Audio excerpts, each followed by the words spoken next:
Hello students, welcome to lecture number 7. Today we have got a new topic related to marketing or consumer research by the name of qualitative measures. In previous classes we have talked about that there are two types of research. One is called quantitative research, other is called qualitative research. In quantitative research, we are talking about some measures or some things, some process, some amounts that can be measured. Like I have told you, increase or decrease of demand, we can say first we were having a demand of 1000 people, but now we have got a demand of 500. Our sale, profit, revenue, loss, gain, all these things can be measured in numerics, in numbers, 1000, 10,000, 1 lakhs. That type of measure is called quantitative measures. But certain times in marketing research or in consumer research, we need to know about the mentalities or the minds and perceptions of consumers or customers. Now, when we are conducting such types of research, that is related to quality, not quantity. That is called qualitative research.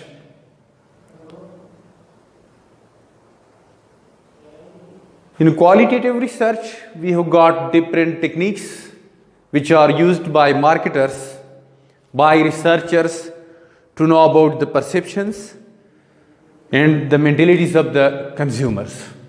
Although these methods are also having some drawbacks or demerits, like qualitative measures or qualitative research cannot be applied to a large number of population. Like we are conducting our research in one geographical segment, so that may be true for one market, for one segment, but may be completely wrong or not applicable for another segment or for another group of people living in another geographical segment or area. However, we have got some qualitative measures which are used in qualitative research. Number one of which is called word association. Number second is called projective techniques. Number third, brand personification. Number four, lettering. So we are going to explain them one by one. Number one of which is word association. Association here means attachment, memory. Word association, whenever we are calling the name, we are talking about a name, anything that appears for the first time or that appears first in the mind of another person, that is called word association. Like if I am asking you that Samsung, suddenly student says style. It means that a memory that they are having attached to the Samsung, that is called good style mobile. Or some students say friendly users. So it means that the association in their minds are related to the Samsung is friendly user mobile. Or if I am asking my students iPhone, students are shouting innovation, creativity. So it means that the association attached or the attachment related to the iPhone is innovation or creativity. Or some students are shouting safe. So it means that this is called word association. Means that the consumers are already having some associations, some attachment, some memories in their minds with the product. Whenever you are calling the name of that product, these associations or memories are popping up suddenly in their mind. This is called word association. So this method can also be used for your data collection related to any product or service. Like you are asking the consumers that I am asking I am telling you the name of a product, and whatever appears in your mind first, tell me that thing. Like you are asking the name of the product, maybe a consumer says very expensive. Very expensive, it means that consumers are not happy with the price range of this particular product. It's called word association. Next, so this method is called word association method for qualitative measure to know about the concepts, to know about the perceptions or mentalities of your consumers or customers in the market while you are conducting your qualitative research or qualitative measures. Number second technique is projective techniques. In projective techniques, whenever we are conducting research about qualitative things, or again and again I am saying about the mentality, perceptions, opinions, ideas of your customers. So here we are giving a hint to the customers, furthermore they are completing it. Like in projective techniques, we are giving just only one word. So with word they are completing the sentence.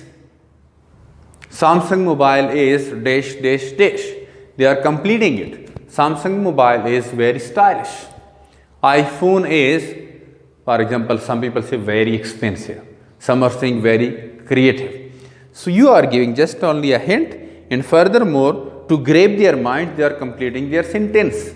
This is called projective techniques, in which hint is provided, in which a little bit clue is given to the consumer, and how they are completing this thing, it is based on their mentality. This is called projective techniques. In projective techniques, we are giving a word and then they are saying something about that word, or we are giving them incomplete sentence. They are completing it. We are showing them a picture and they are writing something or telling us. That is called picture telling story. Or we are giving them a word, like we are giving them, let's suppose BMW car, to write a story on it. So that is called word telling story. All these methods or techniques, we are calling it projective techniques. This is also used in qualitative measures or to conduct qualitative research. We are using projective techniques. Next is brand personification. Brand personification, what does it mean? Personification means something related to person, or if you are asking your consumers that if iPhone, let's suppose iPhone is a person, which type of person it will be? So let's suppose they are saying that iPhone will be a very strong guy, very stylish, very, let's suppose we can say that he is not sharing his secrets with anybody, and he is a person having good health, going to gym, and he is having a good food, good nutrition. So it means that you are making a product is a live person, or making personality to the product like a person.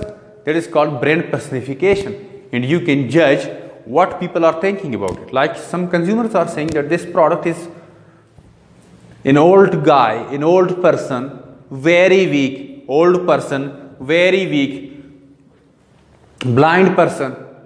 So it means that the product performance is very poor.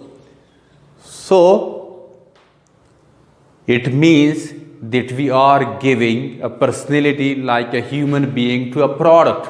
You are asking them that if a BMW car, let's suppose BMW car is a person, which type of personality will be? Explain it in your own words. Or iPhone is a person, which type of person it will be? Male, female, young, old, stylish, or simple one. So you are asking them to give personality like human being, to convert the product to human being, to a person, and how it will look like. Then you can collect a lot of information about a product or service, and that is called brand personification. Most often I am giving assignments to my student that personify that product.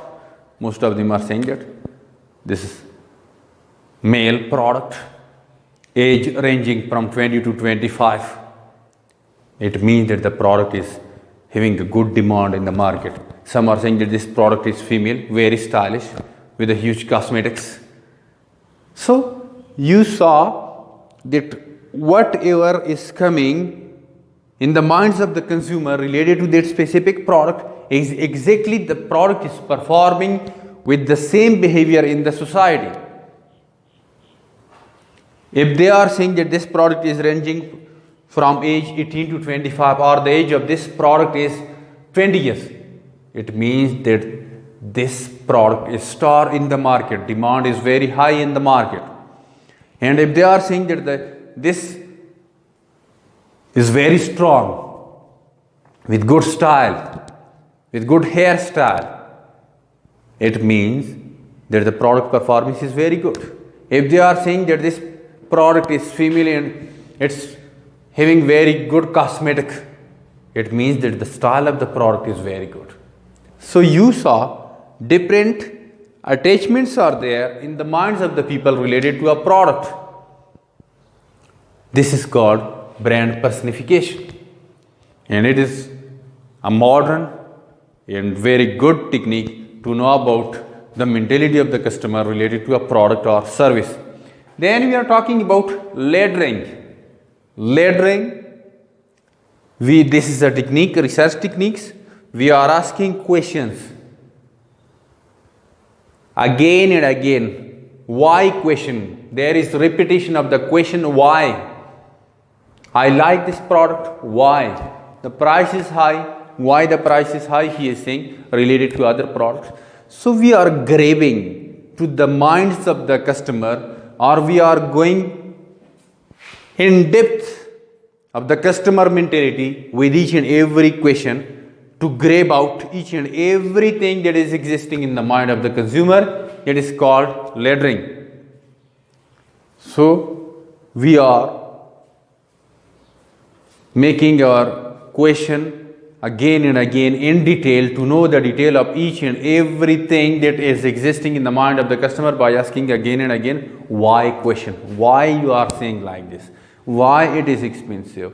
Why you can call it a cheap product, good product, bad product? So there is repetition of why question to spell out whatever is existing in the minds of the customer. This is called laddering. So thank you very much, students. Today we have got our topic related to research, marketing research or consumer research, and we discussed qualitative measures. Thank you very much. Be with me for next classes. Khuda Hafiz.